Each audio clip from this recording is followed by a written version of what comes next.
Students and welcome. In the today's session, we'll basically discuss Class 9 Maths New NCERT Number System Exercise 1.5. So students देखिए जो 1.5 exercise है उसके अंदर ना कुछ आपके एग्जाम्पल्स के अंदर लॉज है, लॉज ऑफ एक्सपोनेंट्स। तो इस वीडियो के अंदर मैंने लॉज ऑफ एक्सपोनेंट्स आपको यहाँ पर इंट्रोडक्शन नहीं दिया है, मतलब लॉज ऑफ एक्सपोनेंट्स क्लियर नहीं करे हैं। वो इसलिए नहीं, कॉम्पिटिटिव एग्जाम की एक वीडियो बनाई थी जिसमें मैंने लॉज ऑफ एक्सपोनेंट्स और कुछ सर्च वगैरह मैंने बहुत अच्छे से क्लियर करे, तो उसका लिंक मैं आपको डिस्क्रिप्शन बॉक्स में दे दूंगी। आप उसको जरूर चेकआउट कीजिएगा कि लॉज ऑफ एक्सपोनेंट्स में कौन कौन से ऐसे रूल्स हैं जो आपको बेनिफिट देंगे इस एक्सरसाइज को सॉल्व करने के लिए। फिर भी अगर आपको कोई प्रॉब्लम होती है तो आप कमेंट सेक्शन में लिख सकते हैं, मैं आपके लिए लॉज ऑफ एक्सपोनेंट की एक अच्छी सी फुल वीडियो विद एग्जांपल्स बना दूंगी। सो स्टार्ट करते हैं आज की video. So before starting the video, my name is Khushboo Jain and Vedic maths master is my channel name. So if you haven't subscribed my channel, you can subscribe. And if you think that this is a quality video, if you are giving your quality time to this video, so you can like my channel. So just start the video and see.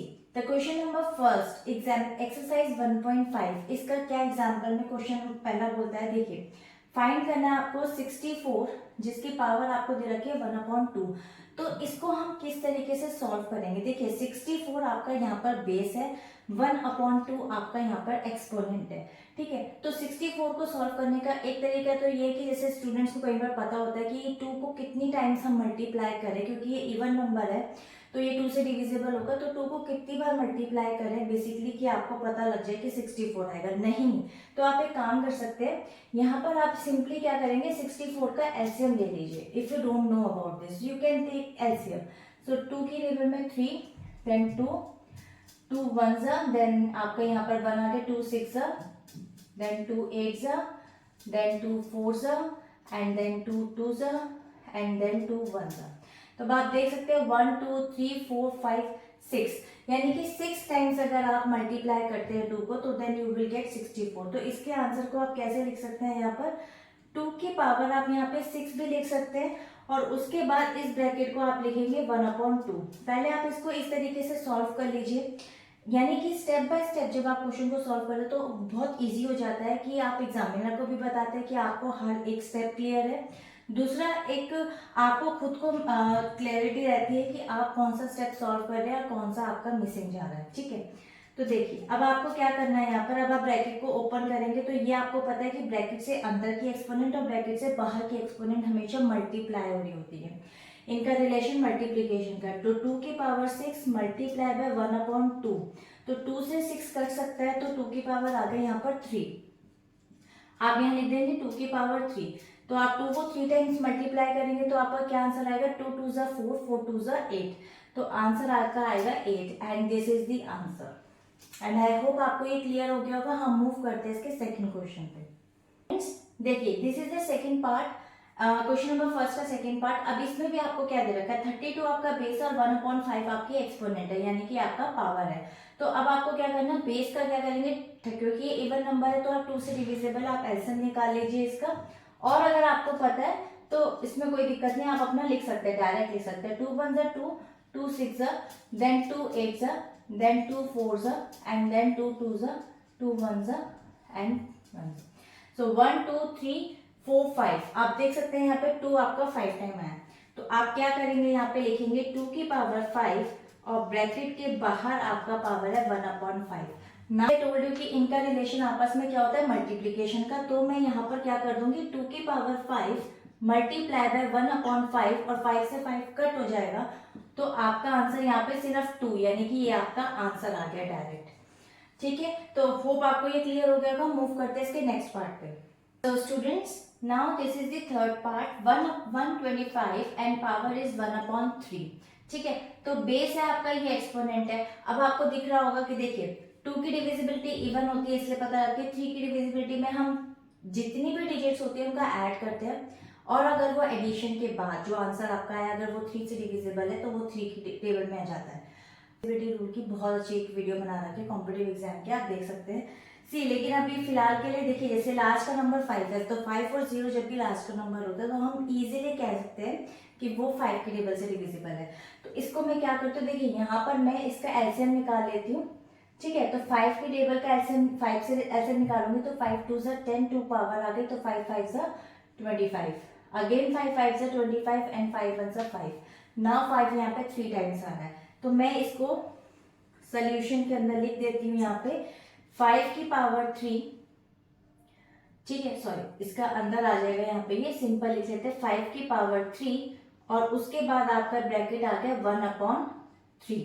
ठीक है, तो ये आपका question बन गया, answer बन गया। Answer में जब फर्स्ट स्टेप ये कंप्लीट हुआ तो इनका रिलेशन मल्टीप्लीकेशन का है, तो मैं सिंपली यहाँ पर कर लेती हूँ 5 3 1/3। 3 से 3 मेरा यहाँ पर कट हो जाएगा, आंसर मेरा क्या आ जाएगा, सिंपल 5। तो 5 मेरा यहाँ पर क्या आ गया, आंसर। तो आई होप आपको ये क्लियर हो गया होगा। करते हैं इसकी सेकंड पार्ट को। Students, now this is the second part. Second part का फर्स्ट पार्ट देख सकते हैं आप कौन सा है। सेकंड क्वेश्चन का फर्स्ट पार्ट है 9 एंड पावर 3/2। तो ये भी बहुत ईजी है। देखिए 9 इसका बेस हो गया, एक्सपोनेंट हो गया आपकी 3/2। तो अब 9 को आप कैसे करें कि बेसिकली वो भी पावर में चेंज हो जाए, पहली चीज। तो 9 आपको दिख रहा है कि यहाँ पे 3 का स्क्वायर है, तो इसको बिना सॉल्व करे मैं यहाँ पर सिंपली लिख लेती हूँ कि 3 की पावर 2 यानी कि 3 का स्क्वायर, उसके बाद रूट में सॉरी ब्रैकेट के बाहर में लिख लेती हूँ 3/2। ठीक है, अब मुझे क्या करना है, इनका रिलेशन मल्टीप्लीकेशन का है, तो मैं यहाँ पर लिख लेती हूँ 2 मल्टीप्लीकेशन 3/2। तो 2 से 2 क्या हो जाएगा यहाँ पे कट। अब मेरे पास रिमेनिंग में ना एक्सपोनेंट भी बचा है बेस के साथ, यानी कि 3। तो आप देख सकते हैं यहाँ पे 3 बचा है, तो 3 को आप 3 टाइम्स मल्टीप्लाई करेंगे, यानी कि 3 इंटू 3 इंटू 3। तो आप देख सकते हैं कि 3 3 सा 9 होता है, 9 3 सा आपका होता है 27। तो आपका आंसर जो आ जाएगा वो आ जाएगा 27। एंड आई होप ये क्लियर हो गया होगा। मूव करते हैं इसके सेकंड पार्ट पर। Students, see this is the second part. Second question का सेकंड पार्ट हमें कह रहा है 32 एंड 2/5 इसकी पावर है। देखिए 32 इसका बेस है आपके पास में और 2/5 इसकी पावर है। अभी हमने एक क्वेश्चन किया था जिसमें हमने 32 का एलसीएम निकाला था और 2 की पावर 5 आई थी, यानी कि 2 को अगर मैं 5 टाइम्स मल्टीप्लाई करती हूँ तो आई विल गेट 32। तो मैं इसको विदाउट सॉल्विंग यहाँ डायरेक्ट आपको करके दिखा रही हूँ, बिकॉज आपका टाइम वेस्ट होगा कि मैं आपको बार बार एक ही चीज करूंगी। तो आप यहाँ पर सिंपली क्या करेंगे, 2 की पावर 5 लिख लीजिए। ठीक है, और उसके बाद ब्रैकेट के बाहर लिख लीजिए 2/5। इतना क्लियर होगा आपको। अब इसके नेक्स्ट स्टेप में देखिए क्या करना है आपको, सिंपली मल्टीप्लाई करना है। तो 5 मल्टीप्लाई बाय 2/5 और 5 से 5 क्या हो जाएगी, इसकी वैल्यू कट हो जाएगी। तो जब कट हो जाएगी तो आपकी इसमें 2 की पावर क्या हो जाएगी, 2। तो पावर 2 की पावर 2 हो गई, तो 2 2 से कितना होता है 4। तो 4 बेसिकली ये आपका क्या हो जाएगा, आंसर। तो इसका ये कंप्लीट होता है पार्ट। अब हम मूव करते हैं इसके थर्ड पार्ट पे। Now this is the third part. As you can see 16 3/4। 3/4 इसका एक्सपोनेंट है, 16 इसका बेस है। तो आपको क्या करना है सोल्यूशन के अंदर, सी इसको भी मैं दोबारा नहीं करूंगी। 16 आपको पता है कि 2 को अगर मैं 4 टाइम्स मल्टीप्लाई करती हूँ then I will get 16। Okay, तो क्योंकि ये चीजें रट जाती है कि 2 को 3 टाइम्स मल्टीप्लाई करा तो 8, 2 को 4 टाइम मल्टीप्लाई करा तो 16, 2 को 5 टाइम्स मल्टीप्लाई करा तो 32 एंड 2 को 6 टाइम मल्टीप्लाई करा देन आई विल गेट 64। तो ये बेसिकली ऐसी रूटीन बन जाती है आपके एक्सपोनेंट्स में कि आपको समटाइम ऐसे निकालने की भी जरूरत नहीं पड़ती। तो देखिए आप जितनी प्रैक्टिस करेंगे आपको खुद ही अपने आप जो है ना फिंगर टिप्स पर लर्न हो जाएंगी चीजें। तो इसको सॉल्व करते हैं। 2 की पावर यहाँ पर हो जाएगी 4, ब्रैकेट के बाहर आ जाएगा आपका 3/4। तो इसको सॉल्व करने के लिए ये मल्टीप्लीकेशन है बेसिकली। तो 4 इंटू 3/4, 4 से 4 आपका क्या हो गया, कट हो गया, और उसके बाद 2 की पावर आ गई आपकी 3। तो इसको आप एक्सटेंडेड फॉर्म में टीचर को करके दिखाएंगे कि 2 को मैं 3 टाइम्स खोल रहा हूं, तो उसके बाद आप 2 इंटू 2 इंटू 2, 2 2 ज़ा 4, 4 2 ज़ा 8। तो देन आप इसको दिखाएंगे कि 8 विल बी दी आंसर।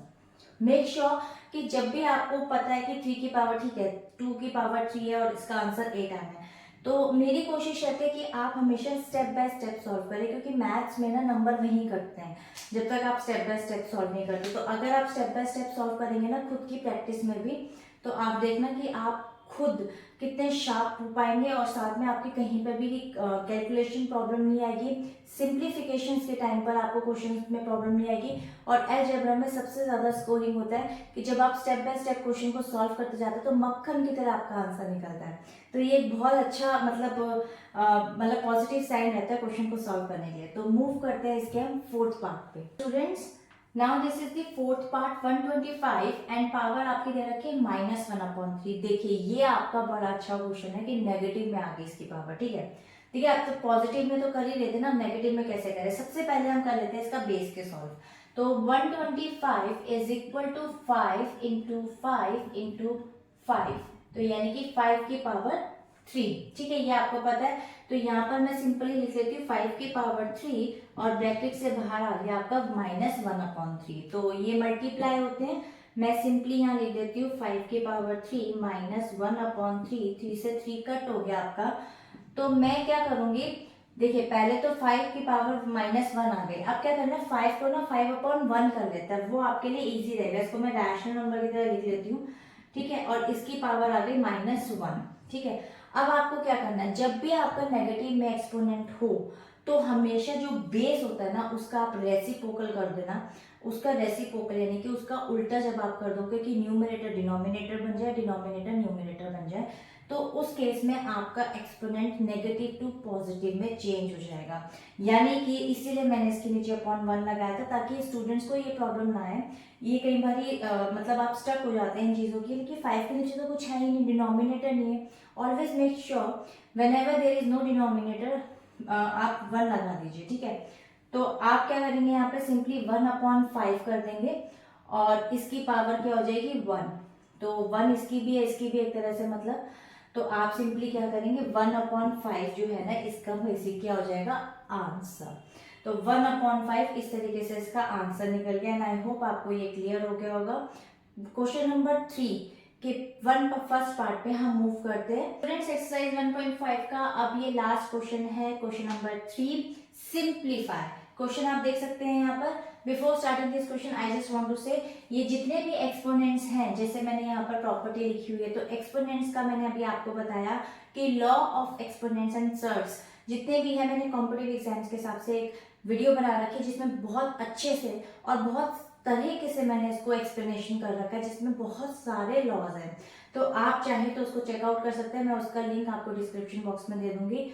और एक चीज आप सोचे होंगे कि नंबर सिस्टम यहाँ पर खत्म हो गया 1.5 का, नहीं, मैं बहुत सारे आपको objective type questions, multiple choice questions और लास्ट में मैं आपको सेल्फ असेसमेंट का एक पेपर देने वाली हूँ जो कि आपके लिए पूरा तैयार किया है मैंने, और आप उसको क्वेश्चन को सॉल्व करेंगे क्वेश्चन पेपर को, और कोई भी क्वेरी होगी तो आप कमेंट सेक्शन में मुझे बताएंगे। पर फिर भी मैं आपके साथ उसको बताऊंगी, सिखाऊंगी कि किस तरीके से उसको करना है, ठीक है। तो स्टार्ट करते हैं फिलहाल के लिए इस क्वेश्चन को और कंप्लीट करते हैं।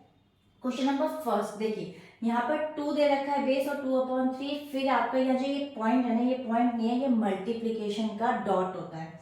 फिर 2 दे रखा है बेस में और 1/5 इसकी एक्सपोनेंट है। अब देखिए इसके अंदर लॉ क्या लगेगा, लॉ इसके अंदर लगेगा जब भी आपके बेस सेम होते हैं तो एक्सपोनेंट्स क्या हो जाती है एडिशन, राइट।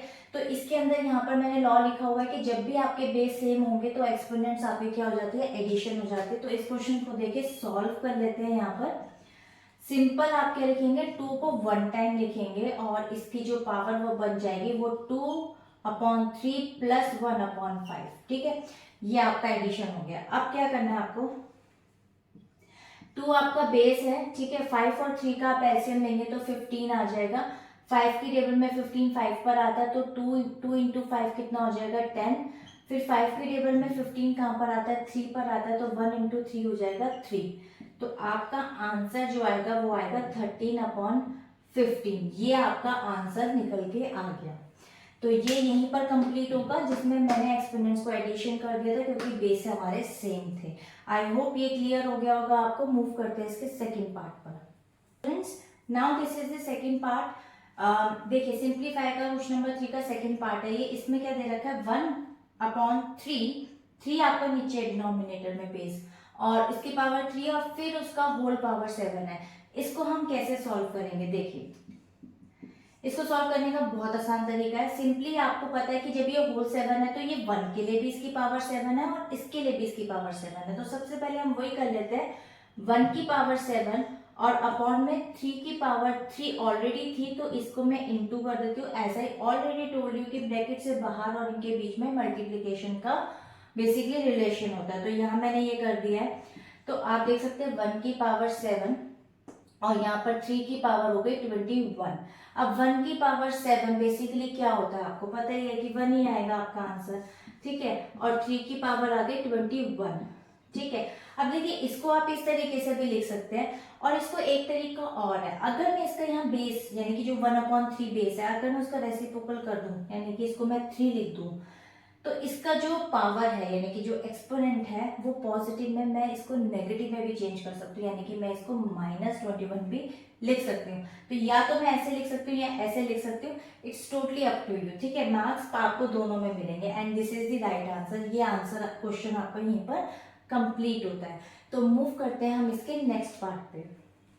नाउ आप देख सकते हैं आप यहाँ पे क्वेश्चन नंबर 3, बहुत इंपॉर्टेंट है ये भी। देखिए इसके अंदर एक नई प्रॉपर्टी आ रही है यानी कि नया एक्सपोनेंट का नया लॉ आ रहा है। इसके अंदर 11 का पावर दे रखा है 1/2, इसमें 11 की पावर दे रखी है 1/4 और दोनों ही एक दूसरे के बेसिकली क्या है कि अपॉन में वैल्यूज दे रखे। देखिए यहाँ पर आपको बेस सेम दिख रहा है 11। देखिए इसका प्रॉपर्टी क्या होती है जैसे एक्सपोनेंट में a की पावर m और a की पावर n यानी कि आपके जो एक्सपोनेंट्स हैं यानी कि जो पावर्स हैं वो तो डिफरेंट है लेकिन यहाँ पर भी आपका बेस सेम है। तो जब भी बेस सेम होगा और अपॉन में इस तरीके से वैल्यूज दी होगी तो हमेशा ये वैल्यू को जब आप ऐसे लिखेंगे यानी कि जब बेस सेम होगा तो एक बेस बनेगा तो आपका जो एक्सपोनेंट है वो दोनों माइनस में करेंगे यानी कि पावर्स हमेशा क्या हो जाती है सब्ट्रैक्ट हो जाती है। एक में हमने एडिशन किया था ना मल्टीप्लीकेशन में, यहाँ डिवीजन है तो डिवीजन में हम क्या करते हैं सब्ट्रैक्शन ऑफ पावर्स कर देते हैं। तो बिल्कुल इस तरीके से ही इस क्वेश्चन को सॉल्व करना है। देख सकते हैं आप यहाँ पे 11 आपका आ गया यहाँ पे बेस और उसके बाद 1/2 -1/4 बेसिकली क्या हो गया आपका यहाँ पे ये सब्ट्रैक्शन ऑफ पावर्स हो गई। अब 2 और 4 का अगर आप एलसीएम निकालते हैं तो क्या आएगा आप निकाल के देख सकते हैं। यहाँ पे 2 और 4 का एलसीएम निकालेंगे तो 2 1 ज़ा 2, 2 2 ज़ा 4 और 2 2 ज़ा यानी कि 4 ही आपका आएगा एलसीएम, ठीक है। तो इसको यहाँ सॉल्व कर लेते हैं। 11 की पावर हो जाएगी यहाँ पे आपकी 4, 2 की टेबल में 4 आता है 2 पर तो 1 को भी 2 से मल्टीप्लाई करेंगे तो 2, 4 की टेबल में 4 आता है 1 पर तो 1 × 1 हो जाएगा 1, ठीक है। तो आप देख सकते हैं 11 की पावर हो जाएगी 2 में से 1 गए 1, 1/4 and this is the answer. 11 की पावर आ गई यहाँ पे 1/4 और ये क्वेश्चन हमारा यहीं पर कंप्लीट होता है एंड आई होप आपको ये वाला क्वेश्चन क्लियर हो गया होगा। मूव करते हैं इसके नेक्स्ट पार्ट पे, फोर्थ पार्ट पे। Now this is the fourth part 7 1/2 इसकी पावर एंड डॉट यानी कि मल्टीप्लाई 8 1/2 इसकी पावर। अब देखिए आपको यहाँ पर दिख रहा होगा कि मल्टीप्लीकेशन तो है लेकिन यहाँ पर आपके बेसिस डिफरेंट है। फर्स्ट क्वेश्चन में हमने किया था जब बेसिस सेम थे हमारे मल्टीप्लीकेशन में तो हमने एक्सपोनेंट्स को ऐड कर दिया था। तो लेकिन यहाँ पर जब बेसिस डिफरेंट होते हैं तो देखिए यहाँ पे मैंने क्या लिखा, जब बेसिस डिफरेंट होते हैं तो इन दोनों बेसिस को हम एक ब्रैकेट में लेके मल्टीप्लाई कर लेते हैं और क्योंकि एक्सपोनेंट्स यहाँ पर क्या है सेम है तो वो हमारा होल हो जाएगा यानी कि कॉमन हम उसकी एक्सपोनेंट ले लेंगे। तो इसका हम सोल्यूशन देखिए यहाँ पर कैसे कर सकते हैं। 7 को इंटू 8 एक ब्रैकेट में ले लेते हैं यहाँ पर और 1/2 क्योंकि दोनों में कॉमन है तो होल 1/2 यहाँ पर आ गया है। इसके बाद में 7 × 8 कितना हो जाएगा आपका 56 और इसकी पावर क्या हो जाएगी आपकी 1/2 एंड दैट्स इट। इसको हम फर्दर जो है ना क्वेश्चन को सॉल्व नहीं कर सकते। Now this is the answer of the fourth question. See मैं आपको यहाँ पर लिंक दे दूंगी लॉ ऑफ एक्सपोनेंट्स का, साथ ही में आगे अभी जो वीडियोस आने वाली हैं आपकी वीडियो उस वीडियोस में लगातार मैं आपको इसी चैप्टर के सारे ऑब्जेक्टिव और मल्टीपल चॉइस क्वेश्चंस कराने वाली हूँ जिसमें ज्यादातर क्वेश्चन ऑब्जेक्टिव टाइप क्वेश्चंस हैं और बहुत सारे क्वेश्चंस हैं, बहुत ही इंटरेस्टिंग क्वेश्चंस हैं। आपको कहीं से भी कोई भी सैंपल पेपर की जरूरत नहीं पड़ेगी। अगर आप परचेज नहीं करना चाहते हैं तो don't try to purchase, don't get confused to purchase so many sample papers. अगर आपको कॉन्सेप्ट क्लियर है तो आप किसी भी टाइप का क्वेश्चन वैसे ही सॉल्व कर सकते हैं। तो आई होप कि आपको बीच बीच में जितने भी कॉन्सेप्ट्स कराए गए आपको क्वेश्चंस क्लियर होंगे। अगर आपको वीडियो अच्छी लगी तो आप लाइक कीजिएगा, अपने फ्रेंड्स के साथ भी शेयर कीजिएगा अगर उनको 9th क्लास में वो स्टडी कर रहे हैं तो। और अगर आपको आगे आने वाले टाइम में इसी तरीके से और वीडियोज़ देखनी है तो आप मेरे चैनल को सब्सक्राइब कर सकते हैं। So till then bye bye and stay healthy.